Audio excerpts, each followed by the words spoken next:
Suamiku tak kembali.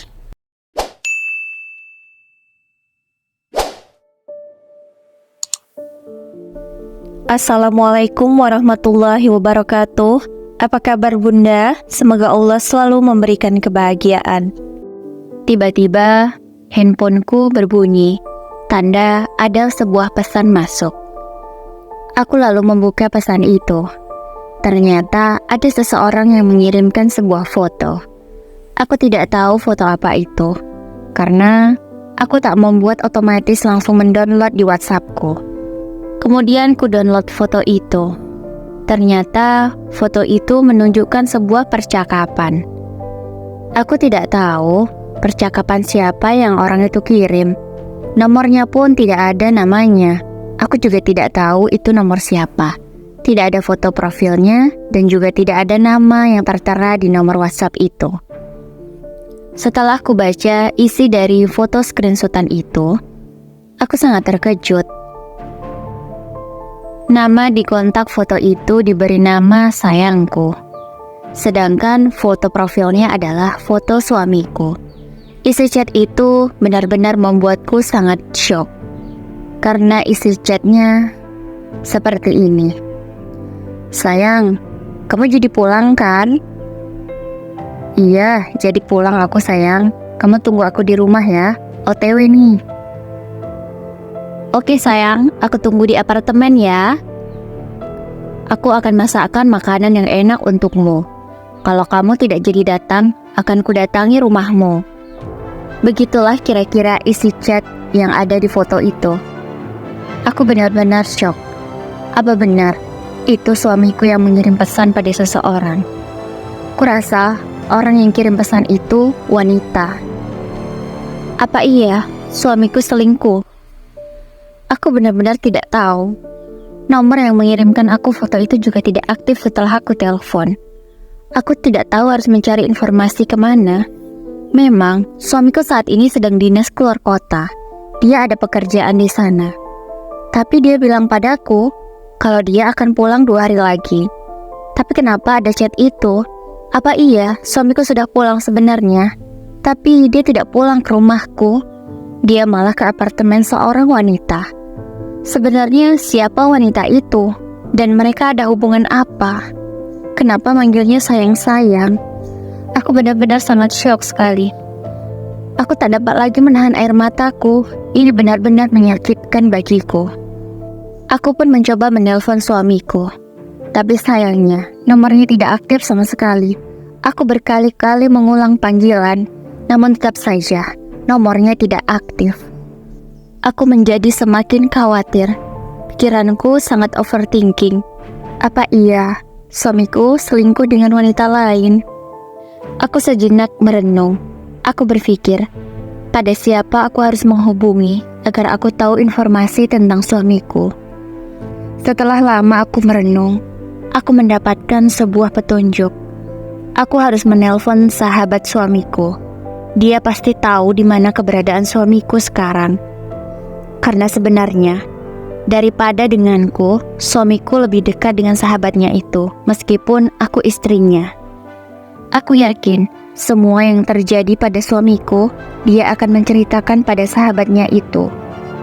Tapi sekarang yang jadi masalah, aku tidak memiliki nomor telepon sahabatnya itu. Karena aku menghindari memiliki nomor telepon laki-laki yang tidak ada keperluan denganku. Tapi aku harus mencari tahu. Aku harus mendapatkan nomor telepon sahabat suamiku itu, karena ini benar-benar sangat penting. Aku berpikir, pada siapa aku harus meminta nomor telepon sahabat suamiku itu. Ya, aku harus ke kantor suamiku. Aku harus meminta nomor telepon sahabatnya itu kepada kantor, karena pasti kantor memiliki nomor teleponnya. Aku segera berangkat. Aku tak ingin membuang-buang waktu. Aku harus membuktikan bahwa suamiku tidak ada masalah atau tidak ada hubungan dengan wanita lain. Aku harus membuang jauh-jauh pikiranku ini. Aku hanya khawatir saja sehingga aku menjadi overthinking seperti ini. Bisa saja kan, foto profil suamiku dipakai oleh orang lain, dipakai oleh orang yang tidak bertanggung jawab, seperti beberapa kasus belakangan ini. Ada orang yang memakai foto profil orang lain dan mengaku sebagai orang tersebut, lalu menjalin hubungan dengan seseorang untuk dimanfaatkan, seperti dimintai uang dan lain-lain. Setelah sampai kantor suamiku, aku segera bertanya pada karyawan di sana. Untunglah mereka mau memberikan nomor telepon sahabat suamiku itu. Aku beralasan kalau suamiku tidak bisa dihubungi dan aku sangat khawatir. Jadi aku ingin menghubungi sahabat temanku itu, karena kebetulan mereka dinas di tempat yang sama.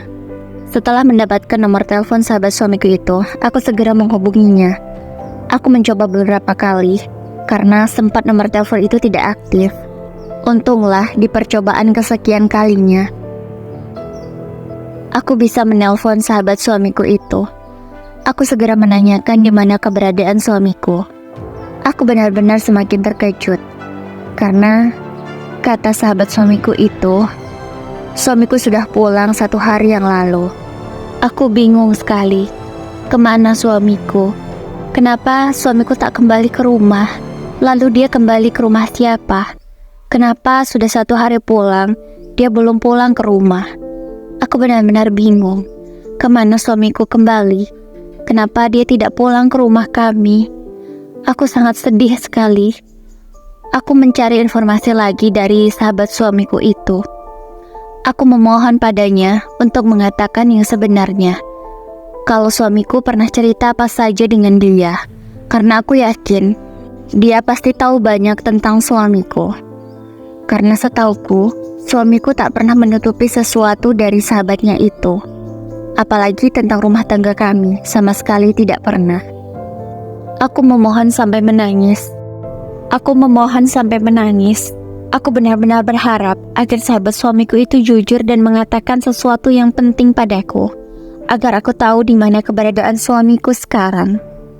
Akhirnya, setelah kubujuk, dia mau menceritakan sesuatu yang sangat penting padaku. Jadi begini, suamimu sudah lama sekali menjalin hubungan dengan seorang wanita. Aku sudah mengingatkannya berkali-kali, tapi dia tidak pernah mau mendengarkan aku. Dia tetap menjalin hubungan dengan wanita itu. Dia beralasan kalau dia sudah bosan dengan kamu, karena dia merasa kamu terlalu kaku dan dia tidak bahagia. Dia merasa kamu itu terlalu mandiri, kamu bisa melakukan semuanya sendiri. Dia ingin memiliki istri yang manja.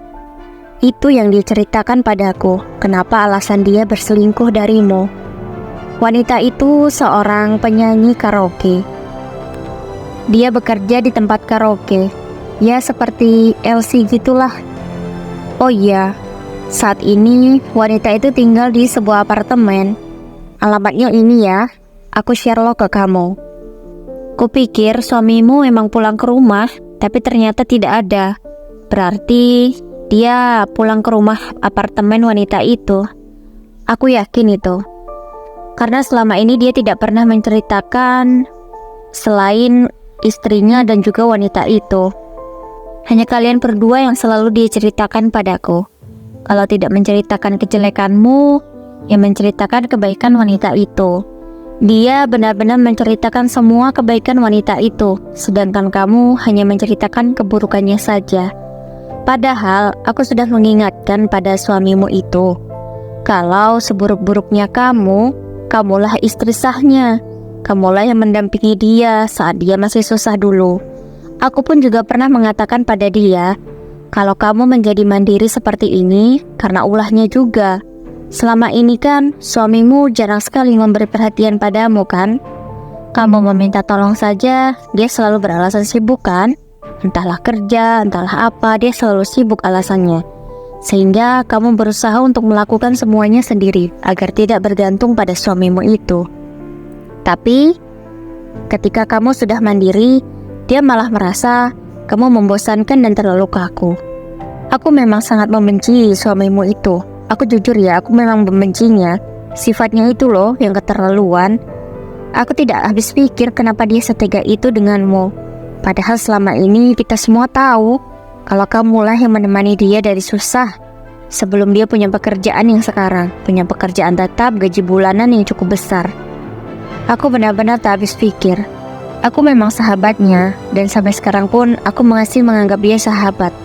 Tapi dia sangat keterlaluan padamu. Dan aku sudah malas sekali mengingatkan dia, karena aku ingatkan tapi dia tidak mau mengerti sama sekali.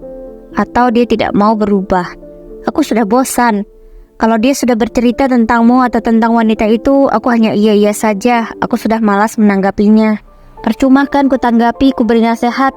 Toh ujung-ujungnya apa yang aku ucapkan tidak pernah dipakai dengan dia. Kamu yang sabar ya. Aku berharap kamu bisa kuat menjalani semua ini. Sudah ku kirim ya alamat wanita itu. Kamu selesaikan masalahmu dengan bijak. Aku hanya bisa mendoakan dari sini semoga keluargamu bisa baik-baik saja dan suamimu bisa kembali ke jalan yang benar. Aku tutup dulu ya, aku masih ada kerjaan. Aku hanya terdiam sepanjang sahabat suamiku itu menceritakan semuanya. Aku tak menyangka, ternyata ini yang terjadi selama ini. Aku benar-benar tidak sanggup. Aku benar-benar sangat syok sekali. Namun, aku harus ingat, aku harus menguatkan diri untuk mendatangi apartemen wanita itu. Setelah kubuka alamatnya, aku segera menuju tempat yang ditunjukkan oleh Google Maps. Setelah sampai, aku memang sangat terpukau karena apartemen tempat wanita itu tinggal cukup mewah dan tentu sewa per bulannya sangat mahal sekali. Kaya juga wanita itu ya, punya uang untuk menyewa apartemen yang mahal seperti ini. Pekerjaannya kan LC, ya pasti banyaklah uangnya, pikirku dalam hati. Aku segera bertanya pada satpam yang ada di sana, bagaimana aku bisa mengunjungi orang dengan nama ini. Karena sahabat suamiku tadi sudah memberitahu siapa nama wanita itu. Sebut saja namanya Lisa. Setelah mendapatkan informasi dari satpam apartemen itu, aku segera menuju apartemen Lisa. Aku pun mengetuk pintu apartemen itu. Lama sekali dibukanya. Aku menunggu beberapa saat. Setelah menunggu ya sekitar 1 atau 2 menit, barulah pintu itu dibuka. Dan ternyata yang membuka pintu itu adalah suamiku. Aku benar-benar terkejut. Suamiku pun terdiam karena melihat aku yang datang. Kenapa mas? Kamu diam? Kaget ya? Kok aku bisa tahu kamu ada di sini? Bagus ya mas, hebat kamu. Kamu sudah mengkhianati aku dengan alasan aku yang terlalu mandiri. Sedangkan kamu ingin mempunyai seorang istri yang manja. Apa sih mas sebenarnya yang kamu mau? Selama ini aku berusaha mandiri karena kamu tidak pernah memberi aku perhatian, tidak pernah mau membantu pekerjaanku. Kamu selalu sibuk dengan pekerjaanmu. Aku sekarang sudah mandiri mas. Kupikir itu yang kamu mau mas, memiliki istri yang mandiri dan tidak merepotkanmu. Tapi ternyata apa? Setelah aku mandiri dan bisa mengerjakan semuanya sendiri tanpa bantuanmu, kamu malah berselingkuh dariku, mencari wanita yang manja dan membutuhkan bantuanmu. Maksudmu apa, mas? Tanyaku pada suamiku. Aku benar-benar tidak tahan lagi. Sakit sekali rasanya. Kecewa, marah. Aku benar-benar sangat hancur. Mana wanita itu, mas? Secantik apa dia? Semanja apa dia sehingga kamu tergoda dengannya? Aku tahu mas, aku tidak muda lagi. Aku juga tidak secantik dulu. Aku melakukan semua ini. Aku menahan diri untuk tidak menghamburkan uang hanya untuk perawatan, agar kita bisa memiliki tabungan buat anak-anak kita nanti. Tapi apa mas? Kamu malah berselingkuh seperti ini. Oh, ini wanitanya. Tiba-tiba wanita itu keluar. Jadi ini wanita yang sudah membuatmu belok dariku. Ya ampun mas, kukira dia itu lebih cantik daripada aku. Ternyata mukanya sudah tua seperti ini. Kamu ini bisa melihat atau tidak mas? Kupikir selingkuhanmu ini masih muda, gadis yang sangat cantik. Tapi ternyata tante-tante seperti ini. Ya ampun mas, seleramu kenapa seperti ini? Kamu sudah memiliki istri yang cantik sepertiku.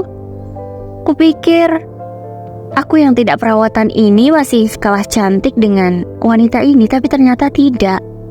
Masih cantik karena aku, Mas. Coba kamu lihat, Mas. Coba kamu lihat, buka matamu. Aku masih jauh lebih cantik dan menarik daripada dia. Aku sudah mandiri, tidak merepotkanmu. Sekarang kamu malah mencari wanita tua seperti dia yang bisa bermanja-manja denganmu. Ya ampun, Mas, aku tidak menyangka seleramu begitu rendah. Awalnya aku sangat sedih, Mas, kamu selingkuh setelah aku tahu dari sahabatmu. Tapi setelah melihat wajah wanita ini, aku sama sekali tidak menjadi sedih. Aku malah merasa bahagia. Aku ditunjukkan siapa suamiku dan apa yang harus aku lakukan setelah aku tahu semua ini. Silahkan, Mas, kamu kembali ke wanita itu. Silahkan kamu setiap hari pulang ke apartemennya ini. Tidak usah pulang ke rumah kita lagi. Bagus ya, Mas, aku mandiri sekarang. Jadi ketika kamu seperti ini, aku tidak lagi repot, Mas. Aku bisa bekerja sendiri, aku bisa melakukan semuanya sendiri tanpa kamu. Terima kasih ya, Mas, atas semua luka yang sudah kamu berikan padaku. Terima kasih kamu sudah membuatku mandiri. Dan terima kasih juga karena kamu, aku bisa terlepas dari suami yang tidak bisa bersyukur sepertimu. Aku mengoceh panjang lebar di hadapan mereka. Mereka hanya terdiam. Mungkin saja mereka bingung akan menjawab apa. Akhirnya wanita itu membuka suara. Mungkin dia merasa terhina dengan ucapanku tadi. Aku sebenarnya tidak ingin body shaming seperti ini, tapi hatiku benar-benar hancur. Dan memang kenyataannya seperti itu. Jadi mulutku tak dapat menahan lagi ocehanku. Apa maksudmu menghinaku seperti itu? Aku memang tak lebih cantik dan tak lebih muda daripada kamu. Meskipun kamu istri sahnya, tapi dia lebih nyaman bersamaku. Jadi aku yang menang kan?